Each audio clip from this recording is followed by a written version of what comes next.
আমার সাথে সকলে পড়ুন আউযু বিল্লাহি মিনাশ শাইতানির রাজিম বিসমিল্লাহির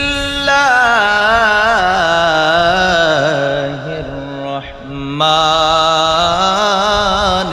রহিম ওয়াল আসর ইন্নাল ইনসানা লাফি খুসর ইল্লাল্লাযীনা আমানু ওয়া আমিলুস সালিহাতি ওয়া তাওয়াসাউ বিল হাক্কি ওয়া তাওয়াসাউ বিস সাবর। চিৎকার মেরে বলেন আল্লাহু আকবার। ভাইরা আমার, বন্ধুরা আমার, আল্লাহ পাক রব্বুল আলামিন কুরআনুল কারীমের মধ্যে স্পষ্ট করে জানিয়ে দিয়েছেন, আল্লাহ সুবহানাহু ওয়া তাআলা বলে দিয়েছেন ওয়াল আসর, মানে সময়ের কসম, আসরের কসম। যেরকম সুবহানাল্লাহ। এটার অনেক ব্যাখ্যা রয়েছে। কোন সময়ের কসম আমার আল্লাহ খাইলেন? আমার আল্লাহ রব হিসেবে বান্দার কাছে তো কসম খাওয়ার দরকার নাই, এরপর আমার আল্লাহ কেন সময়ের কসম খাইলেন? এই সময়টা কোন সময়? তাফসীর ঘাটলে পাওয়া যায় এই সময়টার মধ্যে অনেকগুলো সময়ের কথা উল্লেখ আছে। তার মধ্যে আসরের সময়টা অত্যন্ত গুরুত্বপূর্ণ। আসরের সময়ের কথা বলা হয়েছে। শুধু তাই নয়, নবীজি সাল্লাল্লাহু আলাইহি সাল্লামের সেই সময়ের কথা বলা হয়েছে, যেই সময়টাকে বলা হয় সোনালী সময়, সোনালী যুগ। যেরকম সুবহানাল্লাহ। আমার ভাইয়ের, আমার বন্ধুরা, এরপরে কসম খাওয়ার পর আল্লাহ পাক রব্বুল আলামিন বলছেন ইন্নাল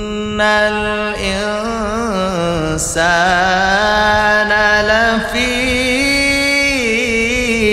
খুসর। আল্লাহ পাক রব্বুল আলামিন বলেন নিশ্চয়ই মানুষ ক্ষতিগ্রস্তের মধ্যে রয়েছে। মানুষ কি? অবশ্যই ক্ষতিগ্রস্তের মধ্যে রয়েছে। আসলে আমার আল্লাহ পাক রব্বুল আলামিন যে বলছেন, কথা ঠিক আছে তো? আহা, যেই সময় কোরআনটা নাজিল হয়েছে তখনের জন্য এবং এখনের জন্য, সব সময়ের জন্য আল্লাহর কোরআনের কথা বরাবর আছে নাকি নাই? কথা কন্যা আছে নাকি নাই? কারণ নবীর সময় যেই যুগে কোরআন নাজিল হয়েছে, নবী করিম সাল্লাল্লাহু আলাইহি সাল্লাম পৃথিবীতে আসার পূর্বের সেই যুগটাকে বলা হয় জাহিলি যুগ, অন্ধকারের যুগ। সবচাইতে বিপদগ্রস্ত, ক্ষতিগ্রস্ত তখন ছিল মানুষ। ঠিক কিনা বলেন? নবীজি আসার পরে পর্যায়ক্রমে দ্বীন ইসলামের দাওয়াত দিয়েছেন, তারপরে ইনসাফ প্রতিষ্ঠা করেছেন, অন্যায় দূরীভূত করেছেন, মানুষে মানুষে ভালোবাসা, মায়া, মহাব্বত, ভালোবাসা শিখিয়েছেন। ঠিক কিনা বলেন? আস্তে আস্তে সেই সোনালী যুগে পরিণত হয়েছে। নবী করিম রউফুর রহিম সাল্লাল্লাহু আলাইহি সাল্লামের কারণে আবার পৃথিবীতে শান্তি প্রতিষ্ঠা হয়েছে। ঠিক কিনা বলেন? আমার ভাইয়েরা, আমার বন্ধুরা, মানুষ কেমন ক্ষতিগ্রস্তের মধ্যে রয়েছে? ও বন্ধুরা আমার, ভাইয়েরা আমার, আমি আপনাদেরকে কেমন করে বুঝাবো? আমরা যদিও মুসলমান, আমাদের মধ্যে তালাশ করলে পাওয়া যায়, আমাদের মধ্যে ইহুদি, নাসারা, খ্রিস্টানদের কালচার সবচাইতে বেশি পাওয়া যায়। ঠিক কিনা বলেন? মা বাবাও ডাক দেয় না, বিশেষ করে যুবক ভাইয়েরা। এই যে এক মোবাইল আমাদের হাতের নিকটে, ভালো প্রযুক্তির কারণে আমাদের অনেক কিছু সহজ হয়েছে। এমন সহজ হইতে হইতে এমন সহজ হয়েছে, আপনি আমি ঘুমে রয়েছি, আপনি আমি বুঝি না, আপনি আমি মনে করতেছি অনেক সুবিধা করছে, অনেক লাভ হয়েছে, কিন্তু হিসাব করে দেখলাম এই মোবাইল ফোন, স্মার্টফোনের কারণে, অ্যান্ড্রয়েড সেটের কারণে লাভের চেয়ে লস, ক্ষতিগ্রস্ত বেশি হয়েছে আমরা। ঠিক কিনা বলেন? আর এই মোবাইলটাকে আমাদের মাঝে দিতে ওরা ব্যতিব্যস্ত হয়ে আমাদের মাঝে এত সহজ করে দিয়েছেন। এর পিছনে কারণ হলো এই যে বান্দা সকালবেলা ফজরের আজান হয়, আহারে ফজরের আজান হলে অনেক বান্দা ঘুমাইতে যায়, মাত্র সুতার স্টার্ট ঘুম, আজান পড়ছে, মুয়াজ্জিন মসজিদে বলছে আসসালাতু খায়রুম মিনান নাওম, হ্যাঁ তার ঘুম শুরু হয়েছে। নাউজুবিল্লাহ কন। তাহলে তার কাজটা কি? সে কি করছে?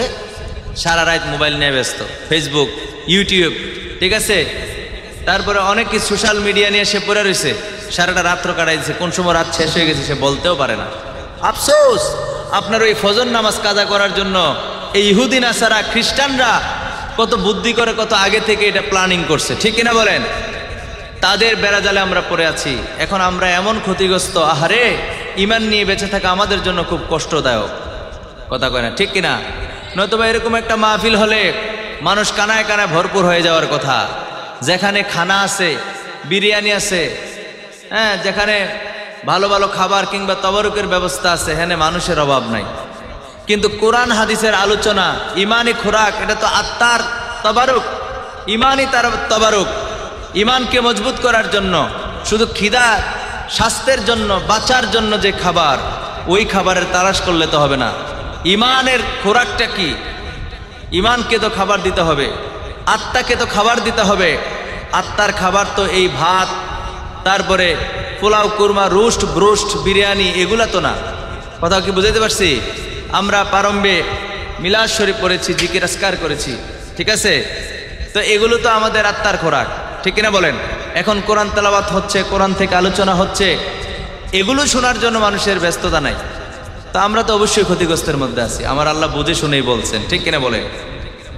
ভাইরা আমার, বন্ধুরা আমার, প্রতিদিন যদি আমরা নিউজ দেখি, গত কয়েকদিন আগে দেখলাম, আহারে বাবা সারা জীবন বিদেশ করেছে, বাবার দাড়িগুলো পেকে গেছে, একমাত্র সন্তান ছেলে, যুবকরা, ছেলেরা আমার কথা শোনো, একমাত্র ছেলে সন্তান, সম্ভবত সে মেট্রিক পাশ করেছে বা এই বয়সের, ঠিক আছে?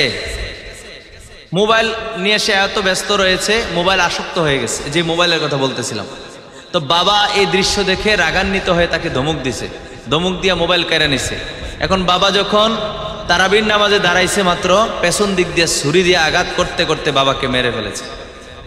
আপনার দেখেন না, আমার কথা যদি যাচাই করতে হয়, আপনি ইউটিউবে গিয়ে লেখেন, এটা দেখবেন চলে আসছে। কোন জমানায় বাস করি?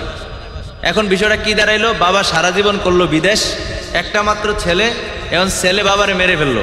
এখন ছেলে কি স্বাধীন না এখন পরাধীন? কারাগারে বন্দী হয়ে গেছে না? তাহলে ছেলে গেল জেলখানায়, বাপ গেল কবরে, আর রইল মা, মা হয়ে গেল পাগল, তার পরিবারের আর কি দাম আছে? এই পর্যায়ে গেল কিভাবে? প্রশ্ন হলো, ছেলেটা এই পর্যায়ে গেল কিভাবে? এটা তো একদিনে হয়ে গেছে না? আপনার কি মনে হয় একদিন হয়ে গেছে? কেউ সন্ত্রাস হলে কি একদিনে হয়? সৎসঙ্গে স্বর্গবাস, অসৎসঙ্গে সর্বনাশ। আপনার ছেলে কার সাথে মিশে সর্বনাশ করছে? আপনার ছেলে সহ পুরো পরিবার ধ্বংস। শুধু আপনার ছেলেই না, পুরো পরিবার ধ্বংস হয়ে যাবে। সেই ছেলেটার দিকে আপনি খেয়াল রাখা দরকার না, যে ছেলেটা কোন দিকে যাচ্ছে? তো একদিনেই এরকম অবস্থায় যা হয় নাই। এজন্য আমি সবচেয়ে বেশি দায়ী করি মা বাবাকে। আপনার সন্তান কোন দিকে যাচ্ছে? দ্বীনি শিক্ষায় তাকে শিক্ষিত করছেন কিনা? 5 ওয়াক্ত নামাজের শিক্ষা দিচ্ছেন কিনা? শুধু মসজিদে গেলেই হবে না, সে নামাজ পড়ছে কিনা সেটাও দেখতে হবে। অনেক যুবক ভাই তারাবির নামাজের কথা বলে ঘর থেকে বের হয়ে মানুষের কাছে ডাব চুরি করে, আসে না নাই? বিভিন্ন ফল ফলাদি চুরি করে, আসে না নাই? আরেকজনের ঘরের গরু চুরি করে।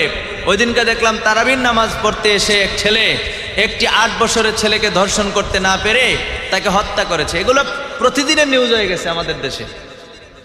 আমি আলোচনা কোন দিকে করবো? একটি আয়াতের উপরে কথা বললে তো এই সময় শেষ হয়ে যাবে। তাহলে সর্বোপরি কথা হলো, আল্লাহ যে বলেছেন মানুষ ক্ষতিগ্রস্তের মধ্যে আছে, আসলেই আমরা আমাদের কর্মফল ভোগ করব এবং করছি। এজন্য বলবো, যারা সন্তান জন্ম দিয়েছি, যারা মা বাবা হয়েছি, অনুরোধ করবো আপনার সন্তানের দিকে আপনার মুঠে থাকতে আপনি তাকে গড়ে তোলেন। আপনার আয়ত্তের বাইরে চলে গেলে তো আর কথা শুনবে না। যখন ছোট্ট শিশু তখন থেকে আপনি গড়ে তোলেন, তাকে আদব শিক্ষা দেন। সবচাইতে বড় প্রয়োজন আদব। কি শিক্ষা দেওয়া দরকার? আদবের। কেমনে আদব শিখাইবেন? আমরা 6 ভাই 1 বোন। আমার বড় একজন আছে, উনি সার্ভ ইঞ্জিনিয়ার, ঠিক আছে? তো এখন আমি দ্বিতীয় মেজো। আমরা 6 ভাইয়ের মধ্যে 4 ভাই আলেম, 2 ভাই ইঞ্জিনিয়ার। 4 নাম্বার ভাইটা পলিটেকনিক্যাল থেকে আপনার স্কলারশিপ পাইছে, রাষ্ট্রীয়ভাবে সরকার লেখাপড়া করেছে চীন দেশে। এখন সে ঢাকাতে আছে, একটি চাইনিজ কোম্পানিতে ডেপুটি ম্যানেজার হিসেবে আছে। বলে, হুজুর এগুলো কেন বলতেছেন? কারণ আছে। আমরা যদি ছোটবেলা কোনো কারণে খেলতে গিয়ে মাইর খেতাম, ঘরে এসে আম্মার কাছে কান্নাকাটি করতাম, আম্মা আবার ইচ্ছা মত ফিরাইতো, গেছো কেন, ওই জায়গায় গেলা কেন? কথা বুঝতে পারছি? আপনি ছেলের কিভাবে কন্ট্রোল রাখবেন? আপনার কাছে কান্না করতেছে, আপনি কোন কি ভাত খাও না ঘাস খাও? হ্যাঁ, কোনি খেয়ে দিয়েই তার শোনা তার একটা। তো আপনি তো তার সন্ত্রাস বানাইতেছেন। আপনি তারে বলার দরকার ছিল, ঠিক আছে বাবা আর যাইও না, সে যেহেতু তোমার মারে ওইখানে আর যাইও না। দরকার কি তার সাথে মিশা? আমি কি কথা ভুল বললাম? আপনার সন্তানকে আপনি গড়ে তুলতে হবে। বাড়িতে মেহমান আসছে, আপনার ছোট বাচ্চা, আপনার এই ছোট বাচ্চাকে আপনি বলেন মেহমানের জুতাগুলো পরিষ্কার করে দাও, আপনার সম্মান চলে যায়। আপনার এই সম্মানে একদিন গলা ছুরি লাগবো মিয়া। ছোট থাকতে ওই মেহমানের জুতা পরিষ্কার করান, ঘরে ঢুকার সাথে সাথে বলো বাবা গ্লাস পানি দাও, শরবত দাও। মেয়েকে বলেন, ছেলেকে বলেন, সমস্যা নাই, একের পর এক আদব শিক্ষা দেন, আগে সালাম দেওয়ান, বিনয়ী হন। আপনি কোনো কিছু কাউকে দিবেন, নিজে না দিয়ে আপনার বাচ্চার হাত দিয়ে দেন। আপনি মরে গেলেও সন্তান বলবে আরে আমার বাবাই তো এটা করতো, আপনি মরে গেলে সেগুলো করবে। কেন বুঝেন না? জিজ্ঞেস করলে যে সবাই আমরা জান্নাত চাই, কিন্তু জান্নাতে যাওয়ার মতো কি করি? কিছুই তো করি না। এই ছেলেগুলো যদি মানুষ হয়, নেক সন্তান হয়, রাসূল সাল্লাল্লাহু আলাইহি সাল্লাম বলেছেন, আমি ঈসাপুরাতে এই হাদিসটা বলছি জন্য আর বলবো না, নেক সন্তান যদি দোয়া করে সেটা আল্লাহ পাক রব্বুল আলামিন কবুল করেন। সুবহানাল্লাহ কইতেন না? ভাইরা আমার, বন্ধুরা আমার, সেজন্য এদিকে আর আমি বলছি না।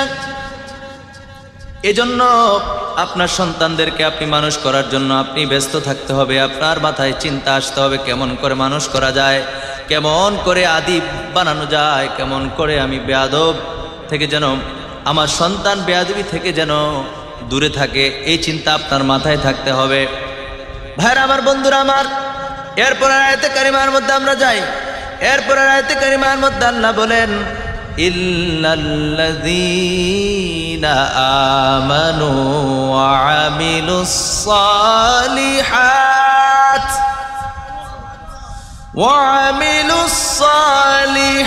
সালিহাতি ওয়া তাওয়াসাউ বিল হাক্কি ওয়া তাওয়াসাউ বিস সাবর।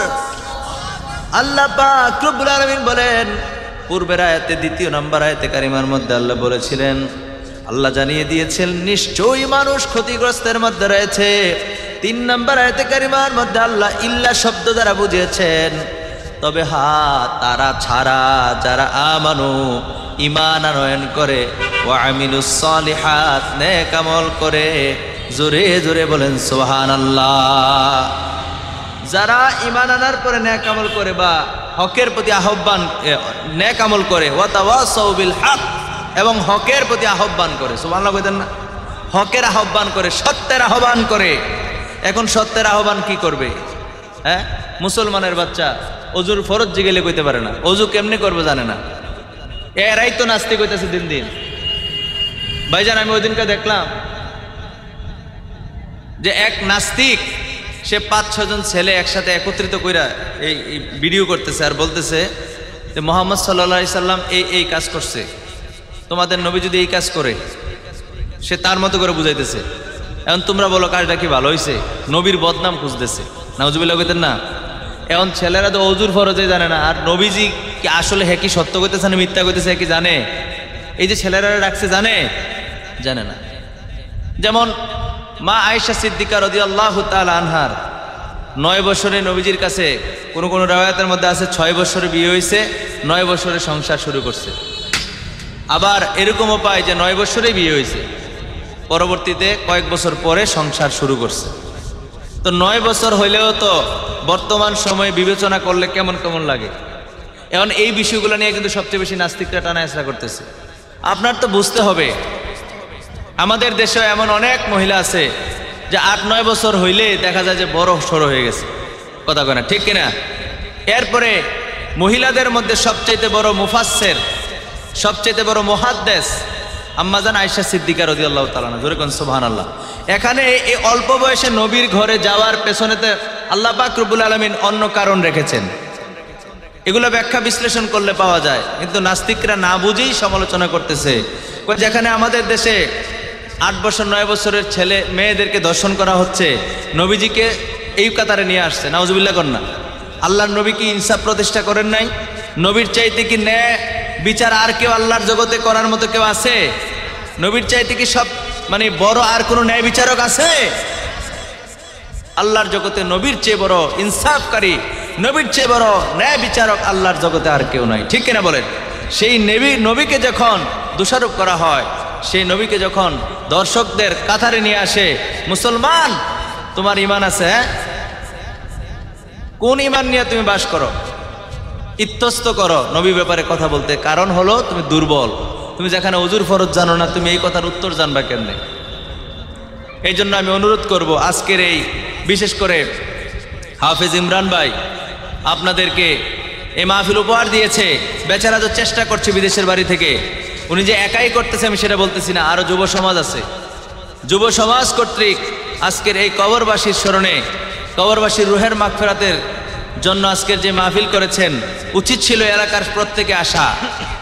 আমি যদিও জানি প্রথম দিনের তাফসিরুল কোরআন মাহফিলের প্রধান বক্তা আমাকে বানিয়েছেন, প্রথম দিনে তেমন একটা মাহফিলে মানুষ হয় না, দ্বিতীয় তৃতীয় দিন গিয়া মোটামুটি একটা পর্যায়ে চলে আসে। কিন্তু এরকম হবে কেন? আমাদের কালচার এমন হবে কেন? ভাইরা আমার, বন্ধুরা আমার, তাই আমি বলবো আমরা যেন সময় থাকতে বুঝি। সকালে মানুষ সুস্থ, বিকালে কিন্তু আর মানুষ সুস্থ না। বিকাল আসতে আসতে কত মানুষ, আপনি বললেন যে সকালবেলা দেখলাম ভালো, হ্যাঁ এখন আবার কেমনে কি হলো, দুনিয়া থেকে চলে গেল। আপনি আফসোস করার কিচ্ছু নেই তো। মানুষের সাহারোগের চাইতে আরো মৃত্যু নিকটে, মানুষের সাহারোগের চাইতে মানুষের মৃত্যু কি আরো নিকটে, সেটা আমাদের বোঝা দরকার। তো আল্লাহ বলেন তারা ছাড়া ক্ষতিগ্রস্ত তারা নয় যারা ঈমান আনার পরে নেক আমল করে, ওয়াতাওয়াসাউ বিল হক, হকের দাওয়াত দেয়, আহ্বান করে, ওয়াতাওয়াসাউ বিস সবর, এবং ধৈর্য ধারণ করে কিংবা ধৈর্যের সাথে হকের দাওয়াত দেয়। কথা কি বুঝাইতে পারলাম? এই জন্য ভাইয়েরা আমার, বন্ধুরা আমার, আমাদের মধ্যে ধৈর্য আনতে হবে। ভাই ভাই মারামারি হয় না, হয় না কি হয় না? ছেলে এবং পিতার মধ্যে ঝগড়া হয় না কি হয় না? কেন হবে? এক মার পেটের দুই সন্তান, কিছুতে কিছু হইলে কোনো কথা নাই, দাও দিয়া কুপ দিয়ালায়, ছুরি দিয়া গাই দিয়ালায়, আছে না নাই? অনেক অনেক ঘটনা। এরকম হবে কেন? সামান্য কত খোঁজ করলে দেওয়া যায় 500, 1000, 2000 টাকা, ঠিক না? সামান্য কিছু নিয়ে ঝগড়া করে মাথা ফাটাইলিস।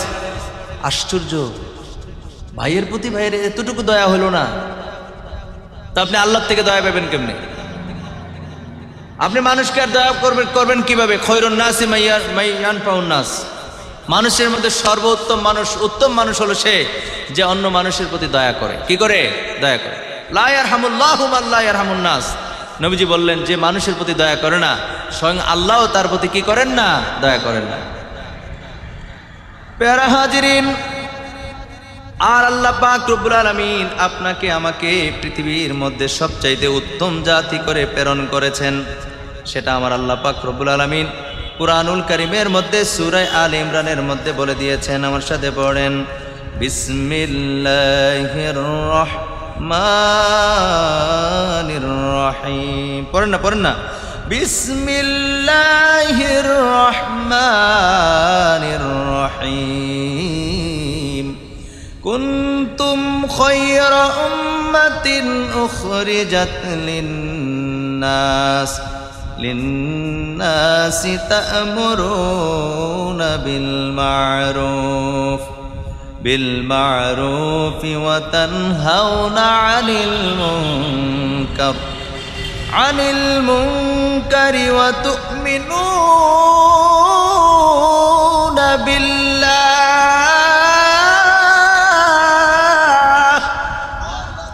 আল্লাহ পাক রব্বুল আলামিন সূরা আলে ইমরানের 110 নম্বর আয়াতে কারিমার প্রথম দিকে আল্লাহ জানিয়ে দিয়েছেন, কুনতুম খায়রা উম্মতি, আরে তোমরা হইলা সর্বোত্তম উম্মত। আল্লাহ পাক রব্বুল আলামিন বলেন, উখরিজাত লিন্নাস, মানুষের কল্যাণের জন্যই তোমাদেরকে প্রকাশিত করা হয়েছে, প্রকাশ করা হয়েছে। জোরে জোরে কোন সুবহানাল্লাহ। তে মানুষের কাজ কি? আল্লাহ বলেন তা'মুরুনা বিল মা'রুফ, এই মানুষগুলি উত্তম মানুষ হলো তারা যারা সত্যের দাওয়াত দেয়, হকের দাওয়াত দেয়, ভালো কাজের আদেশ প্রদান করে। এরপর আল্লাহ বলেন ওয়া তানহাউনা 'আনিল মুনকার, শুধু তাই নয় যে ভালো কাজের আহ্বান করে, শুধু তাই নয়, এই জায়গার মধ্যে শেষ না। আল্লাহ পাক রব্বুল আলামিন সেটাও জানিয়ে দিলেন। আল্লাহ বলেন খারাপ কাজের নিষেধ করে, খারাপ কাজে বাধা প্রদান করে। তাইলে উত্তম তো তারাই, আমাদেরকে যেহেতু উত্তম জাতি হিসেবে আল্লাহ সৃষ্টি করেছেন, কোরআনে আল্লাহ বলেছেন, এবং মানুষের কল্যাণের জন্য আমাদেরকে প্রকাশ করা হয়েছে। সেজন্য মানুষের কল্যাণের মধ্যে সর্বোত্তম কল্যাণ, যেমন হযরতে আলী রাদিয়াল্লাহু তাআলা বলেন, তানবিহুল গাফিলিন কিতাবের 56 পৃষ্ঠার মধ্যে রয়েছে। হযরতে আলী রাদিয়াল্লাহু তাআলা বলেন, সর্বোত্তম কাজ হলো সৎ কাজের আদেশ দেওয়া। সুবহানাল্লাহ কইতেন না? সর্বোত্তম ইবাদত, তিনি বলছেন সর্বোত্তম ইবাদত হলো মানুষকে ভালো কাজের আদেশ দেওয়া এবং অসৎ কাজের, খারাপ কাজ থেকে ফিরিয়ে রাখা, নিষেধ প্রদান করা, সুবহানাল্লাহ বলতেন না। এবং হযরত আলী রাদিয়াল্লাহু তাআলা আরো বলেন, আহা, তিনি বলেন যে ব্যক্তি সৎ কাজের আদেশ দিবে সে মুমিনের পৃষ্ঠপোষক করলো, সুবহানাল্লাহ কন্যা। আর অসৎ কাজের যে বাধা প্রদান করলো সে মুনাফিকের মুখে ছাই দিল, ছাই কি দিল, ছাই দিল। তো ভাইরা আমার, বন্ধুরা আমার, আমাদের সমাজে কত অপকর্ম, কত খারাপ কাজ। খারাপ কাজ মানে, খারাপ কাজ বলতে আমরা শুধু মনে করি চুরি ডাকাতি ছিনতাই আর পুরুষ মহিলা খারাপ কাজ করা। আহারে, কত খারাপ কাজ নিজের চোখে হচ্ছে, চোখের সামনে হচ্ছে, সেগুলো আমরা গণাতেই ধরি না। অথচ এই ছোট ছোট কাজগুলোর থেকে আস্তে আস্তে আস্তে আস্তে করে মানুষ অনেক বড় ধরনের খারাপ কাজের মধ্যে লিপ্ত হয়ে যায়, ঠিক কিনা বলেন? আমাদের সমাজ দিন দিন বেহায়াপনা, দিন দিন উচ্ছৃঙ্খলতায় ভরপুর হয়ে যাচ্ছে আমাদের সমাজ। সেজন্য এখনই সময় তাদের বিরুদ্ধে রুখে দাঁড়ানো। যেহেতু আমার আল্লাহ পাক রব্বুল আলামিন কোরআনুল কারীমের মধ্যে বলেছেন, উত্তম মানুষ তো তারা যারা কি করে, মানুষকে সৎ কাজের আদেশ দেয়, সুবহানাল্লাহ পড়ে। এই ব্যাপারে সূরা তাওবা পড়লে আর একটু দেখবেন, আমার আল্লাহ জানিয়ে দিচ্ছেন সূরা তাওবার ৭১ নম্বর আয়াতে কারিমা, ৭১ নম্বর আয়াতে কারিমার মধ্যে আল্লাহ সুবহানাহু ওয়া তাআলা কি বলছে জানেন? অবাক হয়ে যাবেন। এই পৃথিবীতে আমাদের অনেক বন্ধু আছে, অনেক দুস্থ আছে, অনেক শুভাকাঙ্ক্ষী আছে, অনেক ভালোবাসার মানুষ আছে। আল্লাহ বলছেন বন্ধুত্ব কার সঙ্গে হবে সেটা আল্লাহ বলে দিয়েছেন, সুবহানাল্লাহ কন্যা। আমার সাথে পড়েন, বিসমিল্লাহির রহমানির রহিম। ওয়াল মুমিনুনা ওয়াল মুমিনাতু বা'দুহুম আউলিয়াউ বা'দ। আল্লাহু আকবার বলেন। আল্লাহ পাক রব্বুল আলামিন বলেন, একজন মুমিন আর একজন মুমিনের হলো বন্ধু, আউলিয়া। জোরে জোরে কোন সুবহানাল্লাহ। মুমিন পুরুষে পুরুষে বন্ধু, মুমিন নারী নারী, মুমিন মহিলায় মহিলায় হলো বন্ধু। জোরে জোরে কোন সুবহানাল্লাহ। আল্লাহ বলছেন মুমিনে মুমিনে বন্ধুত্ব করার জন্য। আর এই জন্যই তো কয় সৎসঙ্গে স্বর্গ, যেটা আমি একটু আগে বলছি। আপনি ভালো মানুষের সঙ্গে চললে, আপনি নামাজ পড়েন না কিন্তু নামাজি ব্যক্তির সঙ্গে আপনার সম্পর্ক হইলে, আজকে দেখছেন ফজর পড়ছেন, কালকা জোহরও শুরু হয়ে গেছে, এরপরে দিন আসর মাগরিব এশাও শুরু হয়ে গেছে, ঠিক কিনা বলেন? এই জন্য যারা মুমিন, মুমিনে বন্ধুত্ব করতে হবে। আর মুমিনে বন্ধু বলেছেন কে বলছেন? আল্লাহ। এই জন্য ভাইরা আমার, বন্ধুরা আমার, দেখেন আরো মজার কথা হলো মুমিনদের কাজ সম্পর্কে আল্লাহ বলছেন। এই আয়াতে কারিমার মধ্যে বলছেন মুমিনরা কি কি কাজ করবে। প্রথম নম্বরে আল্লাহ বলছেন, ইয়া'মুরুনা বিল মা'রুফি ওয়া ইয়ানহাউনা আনিল মুনকার। আল্লাহ পাক রব্বুল আলামিন বলেন মুমিনরা কি করবে? সৎ কাজের আদেশ দিবে এবং অসৎ কাজের নিষেধ করবে, সুবহানাল্লাহ বলেন। তো এই সৎ কাজের আদেশ, আজকের কাজটা হচ্ছে সৎ কাজ, ভালো কাজ, ভালো কাজ না। মানুষকে আহ্বান করা হচ্ছে দিনের প্রত্যেক কোরআন হাদিসের আলোচনা শোনার জন্য। যে বুখারী শরীফের হাদিস শরীফের মধ্যে পাইলাম, নবী সাল্লাল্লাহু আলাইহি ওয়াসাল্লাম বলেন বনি আদমের প্রত্যেক আমল 10 গুণ থেকে 700 গুণ পর্যন্ত আল্লাহ বাড়াই দেয়, তবে ইল্লা সাওম, রোজা ব্যতীত। রোজা কি? রোজা ছাড়া, মানে রোজার মাসে আরো বেশি দেয়, যেরকম সুবহানাল্লাহ। তো বেশি দিয়া লাভ হলো কি? বাইত হইতে থাকলে বেশি দিয়া কি লাভ? বান্দা, আল্লাহ বান্দারে আদর করে ডাকে, আল্লাহ ডাকে বান্দারে, বান্দা আয় আয়, আমি আল্লাহর কাছে আয়, আয়স না, আমি আল্লাহরে ডাক, আমি আল্লাহর কাছে ক্ষমা চা, আমি আল্লাহ তোকে ক্ষমা করে দেব। আমি আল্লাহর কাছে তোর বিপদগুলি শেয়ার কর, আমি আল্লাহ বিপদ মুক্ত করে দেব। আমি আল্লাহর কাছে অভাবগুলি বল, আমি আল্লাহ অভাব দূর করে দেব। দুঃখের বিষয় কি জানেন? আল্লাহ বান্দারে ডাকে ঠিকই, যেমন গতকালকে লাইলাতুল কদরের রজনী গেছে, হ্যাঁ, আল্লাহ বান্দারে ডাকে ঠিকই, বান্দা কয় না লাগতো না, আল্লাহ কয় আয়ুস না, আমরা কয় না লাগতো না, না দরকার নাই, নাই তো আসেন না কেন ভালো কাজে? আহা আফসোস। লা ইলাহা ইল্লাল্লাহ, লা ইলাহা ও লা ইলাহা ইল্লাল্লাহ, লা ইলাহা ইল্লাল্লাহ, ও লা ইলাহা ও লা ইলাহা ইল্লাল্লাহ, লা ইলাহা ইল্লাল্লাহ, মুহাম্মাদুর রাসূলুল্লাহ সাল্লাল্লাহু আলাইহি ওয়াসাল্লাম। সকলে পড়ি আলহামদুলিল্লাহ। ঐতিহ্যবাহী ইসাপুরা আজকে কেন্দ্রীয় মসজিদ সংলগ্ন 3 দিন ব্যাপী তাফসিরুল কোরআন মাহফিলের পবিত্র মাহে রমাদান উপলক্ষে ইসাপুরা যুব সমাজ ও প্রবাসীদের উদ্যোগে এবং অত্র এলাকার কবরবাসী রুহের মাগফিরাতের জন্য 3 দিন ব্যাপী তাফসিরুল কোরআন মাহফিলের আয়োজিত উক্ত মাহফিলের সম্মানিত ওলামায়ে কেরাম উপস্থিত রয়েছেন অত্র এলাকার মুরব্বিয়ানে ইজাম এবং আমার যুবক ভাইয়েরা, ছোট ছোট মাসুম বাচ্চারা, পর্দানসীন মা ও বোনেরা, সকলের খেদমতে আমার সালাম। আসসালামু আলাইকুম ওয়া রাহমাতুল্লাহ। প্যারা হাজিরিন, যেহেতু রমাদানুল মুবারকে এত সুন্দর একটি মাহফিল আমরা পেয়েছি, সুতরাং এই মাহফিলে যেহেতু আসতে পেরেছি এবং কিছু কোরআন হাদিসের আলোচনা ইতিপূর্বে শুনেছি, আমার অত্যন্ত মহাব্বতের ভাই, আপনাদের সকলের সুপরিচিত হাফেজ মাওলানা আমিনুল্লাহ আল আমিন সাহেব, ওনার জবান থেকে এখন হয়তোবা যতটুকু আল্লাহ আমাকে বলার তৌফিক দেন, ইনশাআল্লাহ আমি বিশুদ্ধভাবে বলার চেষ্টা করব। আপনাদেরকে আল্লাহ যেন মনোযোগ সহকারে শ্রবণ করার তৌফিক দান করে, সেজন্য আমরা একবার পড়ি আমিন। আর আল্লাহ পাকের দয়ায় অসংখ্য অগণিত বান্দা থেকে কিছু সংখ্যক বান্দা আমরা যে এই মহতি মাহফিলে আসতে পেরেছি, সেজন্য আলোচনার পূর্বে আসুন হৃদয়ের সবটুকুন আবেগ অনুভূতিকে প্রকাশ করে দিয়ে স্বতঃস্ফূর্তভাবে সিংহের নে গর্জন করে উচ্চ কণ্ঠে একবার পড়ি আলহামদুলিল্লাহ। সরকার কায়নাত আকা নামদার তাজদার মদিনা হুজুরপুর নূর সাল্লাল্লাহু আলাইহি ওয়া আলিহি ওয়াসাল্লামের উপর দুরূদ ও সালাম পাঠ করি আমরা সকলে পড়ি সাল্লাল্লাহু আলাইহি ওয়া আলিহি ওয়াসাল্লাম।